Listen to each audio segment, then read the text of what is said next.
देख रहे हैं अपना बिहार। मैं हूं शुभे मिश्रा, आपके साथ चलिए करते हैं खबरों की शुरुआत। आरजेडी अध्यक्ष लालू प्रसाद की नीतीश कुमार के लिए दरवाजा खुले रहने वाले बयान पर मुख्यमंत्री नीतीश कुमार ने मजेदार अंदाज में जवाब दे दिया है। सीएम ने कहा है कि कौन क्या बोलता है उस पर ध्यान मत दीजिए। आरजेडी कोटे के तत्कालीन मंत्रियों के विभाग में गड़बड़ी की जांच की बात कही तो लगे हाथ राहुल गांधी की यात्रा को लेकर भी नीतीश ने खरी खरी सुनाई है। रिपोर्ट के जरिए समझिए नीतीश के बयान का मतलब क्या है।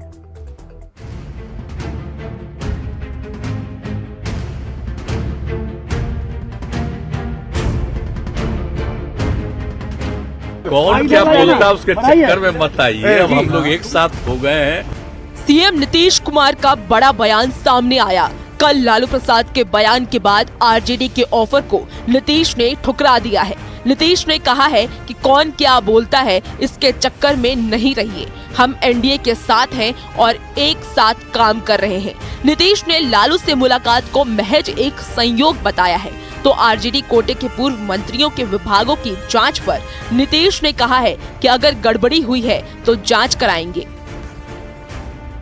कौन क्या बोलता है चक्कर में मत रहिए।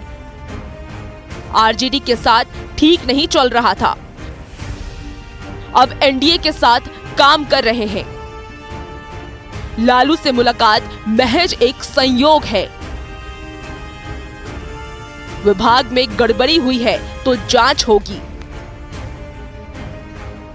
राहुल के दौरे से फर्क नहीं पड़ता। अरे कौन क्या बोलता उसके चक्कर में मत आइए। अब हम लोग एक साथ हो गए हैं। अब एक साथ पहले थे, काम करते रहेंगे, कर रहे हैं और जो गड़बड़ी हुई है वो सबकी जांच पाँच होगी। अब ऐसे में कोई भी मिलता है मेरे खिलाफ हो या नमन तो करते ही रहते। आप तो मेरी आदत है। जाने न दीजिए, उसके बोलने का कोई मतलब है।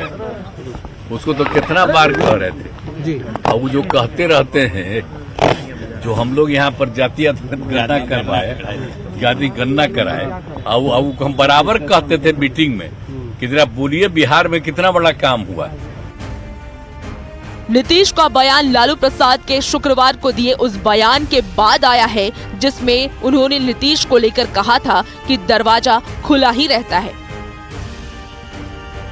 फिर मौका देंगे, आएंगे तो अब आएंगे तो देखेंगे, मौका दे सकते। दरवाजा खुला हुआ है नीतीश जी के लिए, क्या खुला ही रहता है दरवाजा में, क्या करो। चलो अब नीतीश कुमार के बयान पर सियासत तेज हो गई है। आरजेडी हमलावर है तो बीजेपी और जेडीयू के नेता महागठबंधन पर निशाना साध रहे हैं। मंत्रिमंडल का विस्तार नहीं हो रहा है, पूरा बिहार सफर कर रहा है और दही जमाए बैठे, कुछ बोल नहीं रहे हैं। 17 महीना के राजद कोटे की जांच कराएंगे। निश्चित तौर पर विधानसभा की सीढ़ियों पर उतरते हुए आदरणीय नीतीश कुमार जी के द्वारा लालू प्रसाद जी के सामने पड़ने पे जो शिष्टाचार अभिवादन था, और मुझे लगता है कि अनावश्यक तौर पर विपक्ष उसको उसमें मौका तलाशने की कोशिश कर रहा है। जब आदेशों पे समीक्षा के बाद आदेश निकलेगा कार्रवाई की, तब तो आप पूरा खाना घर सब कुछ खोल दीजिएगा नीतीश के लिए। लोकसभा चुनाव से ठीक पहले नेताओं के बयान बेहद तल्ख हो चले हैं। बिहार में गठबंधन बदला, नई सरकार फिर से एनडीए के साथ बनी।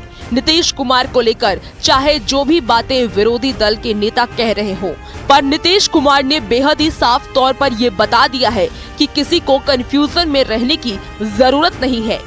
वो एनडीए के साथ मजबूती से खड़े हैं और पीएम मोदी के नेतृत्व में पिछले चुनाव से भी इस बार बड़ी जीत मिलने वाली है। न्यूज़ 18 के लिए पटना से आनंद अमृतराज और रविएस नारायण की रिपोर्ट।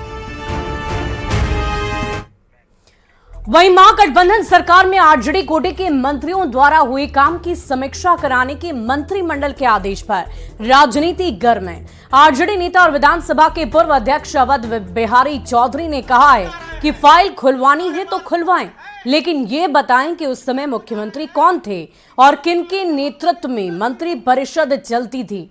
अवध बिहारी चौधरी ने कहा है कि बिना मुख्यमंत्री की सहमति के कोई भी फाइल आगे नहीं बढ़ती है।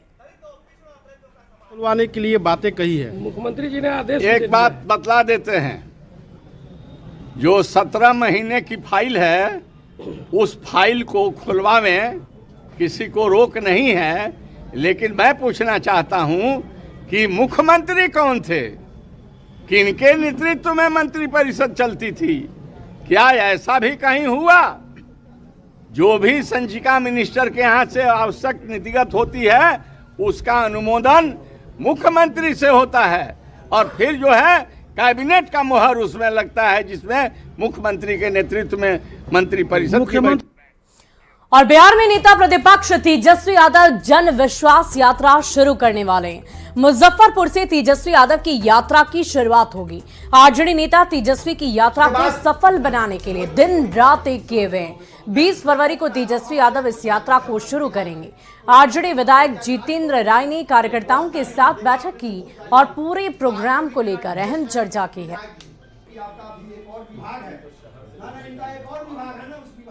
वाले लोकसभा चुनाव का आगाज कर सकते हैं और पूरे बिहार में जन विश्वास यात्रा के माध्यम से हमारे नेता आदरणीय तेजस्वी जी हर जिला में जाएंगे और सभा को संबोधित करेंगे। और संयोग है कि मुजफ्फरपुर जिला को पहला मौका मिला है और 20 तारीख को 10 बजे यहां से यात्रा और सभा को संबोधित करके यात्रा की शुरुआत हुई। और वैसे तो लालू प्रसाद यादव के कई समर्थक हैं, लेकिन मुजफ्फरपुर में एक जबरा फैन है जो लालू प्रसाद से मिलना चाहता है। मुजफ्फरपुर की सकरा से ये जबरा फैन लालू से मिलने के लिए तत्पर है। निकल भी चुका है पटना के लिए, लेकिन इनके पटना जाने का अंदाज थोड़ा ही नहीं बल्कि बिल्कुल अलग है। वो भैंस पर सवार होकर लालू प्रसाद यादव से मिलने के लिए निकल पड़ा है। जितेंद्र राय लालू प्रसाद को अपना भगवान बता रहे हैं। जितेंद्र ने प्रतिज्ञा ले रखी है कि जब तक वो लालू प्रसाद से मुलाकात नहीं कर लेते वो भोजन नहीं ग्रहण करेंगे। सिर्फ दूध दही के सहारे पूरी यात्रा अपनी पूरी करेंगे। लालू प्रसाद से मुलाकात के बाद वो भोजन ग्रहण करेंगे। घिना आ जाता है। एक ही है कि हम भगवान से मिलने जा रहे हैं। भगवान वहाँ कौन भगवान से मिलने जा रहे हैं? लालू प्रसाद हमारे चाचा हैं, वो भगवान के ही रूप उनको हम मानते हैं। देखिए चाचा भतीजा ये बहुत वाली बात नहीं है। पहले हमको उनसे दर्शन करने दीजिए, उनसे मिलने दीजिए, उसको बाद हम कुछ तो कहेंगे जरूर। लेकिन अभी हमारा यात्रा बिल्कुल वही रहेगा। नमक खाना नहीं है, हमको दूध दही अपना खाना इस्तेमाल करना है। साढ़े तक उनको चलन में नहीं पहुँचेंगे, साढ़े तक हमको खाना से कोई आवश्यकता नहीं। और बिहार विधानसभा अध्यक्ष नंदकिशोर यादव को पटना सिटी में अभिनंदन समारोह में सम्मानित किया गया। इस मौके पर उनके समर्थकों ने उन्हें फूल मालाओं से लाद दिया। नंदकिशोर यादव ने कहा कि जनता के आशीर्वाद से ही वो यहां तक पहुंचे हैं। विधानसभा अध्यक्ष के तौर पर उनके सामने कई चुनौतियां हैं तो अवसर भी हैं और जनता के आशीर्वाद से सभी काम अच्छे से होंगे। नंदकिशोर यादव ने कहा है कि लोकतंत्र में विपक्ष को भी मजबूत होना होगा। एक सेकंड चलिए अवसर भी है जी। और पटना साहिब क्षेत्र की जनता ने जो मुझे आशीर्वाद दिया अपना, उस आशीर्वाद का परिणाम है कि विधायक के रूप में भी काम किया मैंने, मंत्री के रूप में भी काम किया, नेता विरोधी दल के रूप में भी काम किया, भारतीय जनता पार्टी का प्रदेश सदस्य बनकर भी काम किया और आज विधानसभा का अध्यक्ष बनने का भी अवसर प्राप्त हुआ है। मेरे जैसे लोगों को, मेरे से सामान्य लोगों को जिस क्षेत्र की जनता का आशीर्वाद इतना प्राप्त है उसके काम में कोई बाधा उत्पन्न नहीं होगी। हर काम में हम जनता के आशीर्वाद से सफल होंगे। और बिहार में नई सरकार का गठन हुआ और सियासी तौर पर असदुद्दीन ओवैसी भी एक्टिव हो गए। अचानक ही वो बिहार में चुनाव की तैयारियों में लग गए।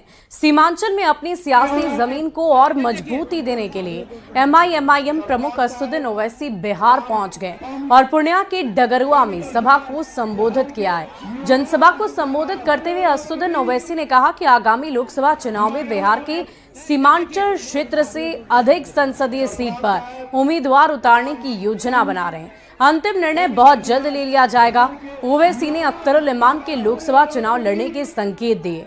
वहीं लालू प्रसाद पर बड़ा हमला बोलते हुए कहा है कि लालू ने बीजेपी और आरएसएस से सेटिंग कर ली है। लालू यादव ने आज नहीं कहा कि हमारे दरवाजे नीतीश के लिए खुले हैं। लालू जी, आपका घर तो खुल गया, अब कौन सा दरवाजा खोलेंगे नीतीश के लिए आप? मुझ पर इल्जाम लगाने वाला अगर आज मैं डगरवा में खड़े होकर कह दूं कि लालू ने मोदी से सेटिंग की, लालू ने मोदी से बातचीत करके नीतीश को और आरएसएस को बिहार के हवाले कर दिया, बताओ क्या जवाब दोगे उसका तुम? वहीं डिप्टी सीएम विजय सिन्हा ने आज दिल्ली में सड़क परिवहन एवं राजमार्ग मंत्री नितिन गडकरी से मुलाकात की। इस मुलाकात में बिहार में राष्ट्रीय राजमार्गों के निर्माण और प्रगति पर चर्चा की गई।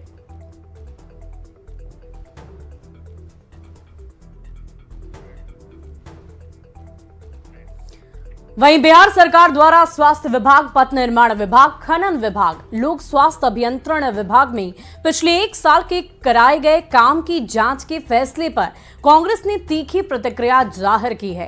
कांग्रेस विधायक दल के नेता शकील अहमद खान ने कहा है कि केवल इन्हीं विभागों की जांच करना सही नहीं है। अगर सरकार को करवाना ही है तो भवन निर्माण विभाग, शिक्षा विभाग समेत तमाम विभागों की जांच करवाएं। पार्टी मुख्यालय सदाकत आश्रम में संवाददाताओं से बातचीत करते हुए शकील अहमद खान ने कहा कि दरअसल बिहार सरकार लोगों को मुद्दे से भटकाना चाहती है, करप्शन और अलग अलग तरीके से परसेप्शन बनाना चाहती है। उन्होंने कहा कि सरकार ने जो रोजी रोजगार देने का वादा किया था उसको पूरा करे और बेवजह के मुद्दों से लोगों को भटकाने से बाज आए। फिर से परसेप्शन बनाया जा रहा है, यही चलाया जाएगा, जांच कराया जाए, इससे किसने रोका है भाई? असल मुद्दा जो विधानसभा में उस दिन उठाया विपक्ष ने कि जिन नौकरियों का वादा और जो फाइल साइन कर दी गई स्वास्थ्य विभाग से लेकर और विभाग की, उसका क्या किया जा रहा है, नियोजित शिक्षकों का क्या हो रहा है, जो ऑलरेडी अनाउंस्ड है, अनाउंस्ड बातें जो है उस पर क्या हो रहा है। तो इसलिए ये इसी को चलाया जाएगा कि ये बातें फिर से गौन हो जाएं, तो ये तो होंगी नहीं। जांच के विषय में कभी कोई जांच करवा ले, जांच के दायरे में टोटलिटी में चीजें आनी चाहिए। पूर्व सांसद और कांग्रेस के वरिष्ठ नेता उदित राज ने कहा है कि इंडी गठबंधन में बिखराव का कारण ईडी, सीबीआई जैसी एजेंसियों की लगातार हो रही कार्रवाई है। महाराष्ट्र के एक सांसद का हवाला देते हुए उदित राज ने कहा है कि उनका बयान गौर फरमाने लायक है, जिसमें उन्होंने कहा है कि कौन बेवजह पचड़ों में पड़ना चाहेगा। दिल्ली से पटना पहुंचे पूर्व सांसद ने कहा है कि नीतीश कुमार भी और उनकी पार्टी जेडीयू भी एजेंसियों से डर गई और बिहार में महागठबंधन की सरकार सत्ता से बेदखल हो गई। उन्होंने मुख्यमंत्री नीतीश कुमार के उस बयान को बेतुका बताया जिसमें नीतीश कुमार ने कहा कि वो इंडी गठबंधन के नाम से खुश नहीं थे। उदित राज ने कहा कि कम के इस तरह के बयानों का अब कोई मतलब ही नहीं बनता है। बहुत ज्यादा कलह है, लेकिन जब भांडा फूटेगा तो बीजेपी की वो हालत होगी। लेकिन अभी तो 2 लोगों का डिक्टेटरशिप चल रहा है, तो पार्टी के अंदर भी मसमसाहट होते हुए भी वहां बंधे हुए हैं। लोभ लालच से विपक्ष के तोड़ा जा रहा है। ईडी, सीबीआई, इनकम टैक्स, गुंडागर्दी, गलत के मामला, लोभ लालच सब देकर। बढ़ते अगली खबर की ओर। खबर दरभंगा से है, जहां न्यूज 18 की खबर पर एक बार फिर मोहर लग गई है। पुलिस ने माना है कि एक व्हाट्सएप ग्रुप इस घटना की पीछे थी। पुलिस की जांच में ये खुलासा हुआ है कि सरस्वती पूजा मूर्ति विसर्जन जुलूस को टारगेट कर बहुत बड़ी साजिश रची गई थी। फिलहाल पुलिस इस पूरे मामले की जांच पड़ताल में जुटी हुई है। पुलिस का कहना है कि आरोपियों के खिलाफ कड़ी कार्रवाई की जाएगी। पुलिस के अनुसार भीड़ में नाबालिग बच्चों का भी इस्तेमाल किया गया है। कि यहाँ एक ग्रुप था, उस ग्रुप की क्या भूमिका थी, ग्रुप के कौन लोग हैं, कहाँ हैं, इन सब पर जांच की जा रही है। कितने लोग कार्रवाई की जाएगी, डिटेल थोड़ा सा शेयर किया जाए। देखिए हमारे इन्वेस्टिगेशन का पार्ट है, बहुत कुछ शेयर किया जाना उचित नहीं रहेगा। देखिए उन्माद है, मोमेंट्री है, मोमेंट का ये उन्माद है, जो अति उत्साह में लोग आ जाते हैं, एक धार्मिक उन्माद आ जाता है, उस उन्माद का नतीजा है ये सब, और कुछ नहीं। विसर्जन का माहौल था, अभी भी फोर्स और मजिस्ट्रेट वहाँ पे अपॉइंटेड हैं ताकि किसी तरीके की कोई भी अगर दुर्घटना हो वो ना हो, उसको रोका जा सके। और फुटेज जैसा मैंने भी देखा है और वीडियो आप लोग भी चला रहे हैं, उसमें मैक्सिमम छोटे बच्चे हैं, 17 साल 18 साल 20 साल के। तो मुझे यही कहना होगा इसमें कि भाई शायद बच्चे थे और बच्चों के बीच में बस टर्न को लेके कि कहाँ से मूर्ति टर्न होगी, क्योंकि प्रशासन हर प्रोसेशन के लिए एक निश्चित जगह तय कर देता है कि आपको यहीं तक जाना है, उसके बाद यहाँ से वापस लौट जाना है। उसी जगह को लेके 5-10 मीटर आगे पीछे के कारण ये विवाद हुआ और ये विवाद फिर झड़प में बदल गया। न्यूज़ 18 की खबर पर एक बार फिर से मोहर लग गया है। मोहर दरभंगा के पुलिस ने ही लगाया है। जो हमने खबर दिखाया था कि जिस तरह भालपट्टी थाना क्षेत्र के मुड़िया गांव में साजिश रची गई थी मूर्ति विसर्जन को लेकर, जो वहां पर घटना घटी है उसको लेकर एक व्हाट्सएप ग्रुप बनाया गया था और ये खबर न्यूज़ 18 ने पहला ब्रेक किया था। और इस खबर के ब्रेक होने के बाद पुलिस महकमा में भी हलचल तेज हो गया है। वहीं एसडीपीओ अमित कुमार ने भी पुष्टि किया है कि ये व्हाट्सएप ग्रुप था और है बना हुआ, जिसके चैटिंग कोड वर्ड में किए गए थे। तो समझा जा सकता है कि जिस तरह से ये ग्रुप बनाकर कोड वर्ड डालकर जो है उसका चैटिंग किया जा रहा था, तो कहीं ना कहीं शातिर लोग इस ग्रुप में जुड़े हुए थे। न्यूज़ 18 ने जो खबर दिखाया, जिला पुलिस ने भी माना कि वो ग्रुप साजिश के तहत बनाया गया था। विपिन कुमार, न्यूज़ 18 दरभंगा। अगली खबर राजधानी पटना से, जहां बेखौफ अपराधियों ने दिन दहाड़े एक जेवर दुकान में लूटपाट की बहुत बड़ी वारदात को अंजाम दिया। घटना गौरीचक थाना क्षेत्र के संपत चक की है। लूट का सीसीटीवी फुटेज भी सामने आया है, जिसमें आप खुद साफ देख सकते हैं कि दुकानदार जब ग्राहक को सामान दिखाने में व्यस्त था, तभी 5 से 6 अपराधी पिस्टल के साथ दुकान के अंदर घुस आए। पहले तो दुकानदार ने एक अपराधी को रोकने की कोशिश की, लेकिन पिस्टल की वजह से वो डर कर सहम गया और बाकी अपराधी भी तुरंत दुकान में आ धमके। सभी के हाथ में एक एक पिस्टल थी और एक के हाथ में बैग भी था। अपराधियों ने हथियार के बल पर दुकानदार को अपने कब्जे में लेकर काउंटर से जेवर और कैश लूट कर भागना शुरू कर दिया और सारा सामान बैग में भर लिया। इसके बाद सभी अपराधी आराम से चलते बने। 3 से 4 लाख के सामान और कैश की लूट की बात सामने आई है। पुलिस अब पूरे मामले की जांच पड़ताल में इसी सीसीटीवी के आधार पर जुटी हुई है, जो इस वक्त आपकी टीवी स्क्रीन पर है। तो अपराधी कैसे बेखौफ हो गए हैं, उसकी तस्दीक करती ये तस्वीर आपकी टीवी स्क्रीन पर आपको नजर आ रही होगी। गौरी चक के संपत चक की ये घटना बताई जा रही है। सामान जो है उसको लूटने की बात जो है बताई गई है। इस संदर्भ में जो जोरीचक थाना प्रभारी हैं वो मौके पे त्वरित रूप से पहुंचकर वहाँ पे जो भी तकनीकी अनुसंधान करना है उसको उन्होंने शुरू कर दिया है। हमारी जो तकनीकी टीम है वो भी वहाँ पहुंचकर उन्होंने अपना काम शुरू कर दिया है और इन 5 अपराध कर्मियों की पहचान जो है वो की जा रही है। खबर समस्तीपुर से है, जहां पुलिस और महाराष्ट्र की मुंबई पुलिस ने संयुक्त रूप से कार्रवाई करते हुए हथौड़ी थाना क्षेत्र के भटौरा गांव से चोरी के मामले में 2 अपराधियों की गिरफ्तारी कर ली। साथ ही चोरी की गई 2 करोड़ की जेवरात को भी चोरों के घर से बरामद कर लिया गया।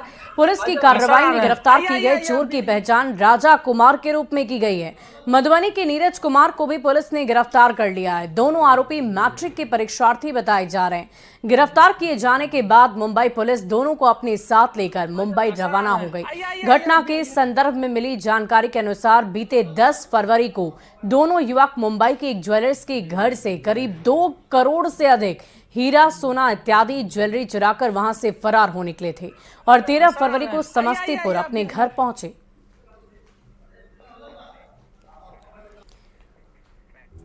खबर कटिहार से है, जहां 3 बच्चों की मौत और उनके पिता की झुलसने के मामले में जिलाधिकारी और एसपी ने खुद घटनास्थल पर पहुंचकर मामले का जायजा लिया है। कदवा थाना क्षेत्र के भरी गांव से जुड़े इस मामले में जो प्रारंभिक बातें सामने आई, उसमें घटना की कई वजह चर्चा में है, जिससे मृतक बच्चों की मां के द्वारा एक निजी कंपनी से लोन लेकर फरार हो जाने की चर्चा सबसे ज्यादा की जा रही है। फिलहाल फॉरेंसिक टीम की मदद से पुलिस इस पूरे मामले की जांच पड़ताल में जुटी हुई है। जांच कर रही है, एफएसएल की टीम ही आई है, वो भी इंक्वायरी कर रही है। स्थानीय लोगों से, उनके परिवार के भी लोगों से हम लोगों ने बातचीत की है और निष्कर्ष इसके बाद जैसे ही निकलेगा हम लोग आपके साथ शेयर करेंगे। अभी तक की जांच में क्या कुछ सामने निकल के आ रहा है सर? उनके पारिवारिक विषय में उनकी पत्नी के द्वारा कुछ लोन्स लिए गए थे और वह पिछले 4-5 दिनों से यहाँ पर नहीं थी, अनुपस्थित थी। तो और उनके भाई के द्वारा भी बताया गया कि वह स्वयं इसको लेकर के काफ़ी तनावग्रस्त थे दिनेश सिंह। तो सभी बिंदुओं पर इसमें जांच की जाए। कुछ दिन पहले, शायद करीब 1 सप्ताह पहले, दिनेश सिंह जो है वो यहाँ पे आए हैं, बाहर में कमाते हैं, और यहाँ पर आते ही जो है वो अपनी पत्नी से बहुत परेशान थे, जैसा कि उनके परिजन बता रहे हैं। और कुछ दिन पहले ही, तो 3 दिन पहले, उनकी पत्नी जो है, इन लोग का कहना है कि सारा सामान लेकर के भाग गई है। इसके कारण जो है उसकी दिमागी हालत और भी ख़राब हो चुकी थी, जैसा उसके परिजन लोग बता रहे हैं। जो उसके अपने सगे भाई लोग हैं, वो लोग भी यही बता रहे हैं। और फिलहाल इस बुलेटिन में अभी के लिए बस इतना ही। आगे देखिए जोहार झारखंड।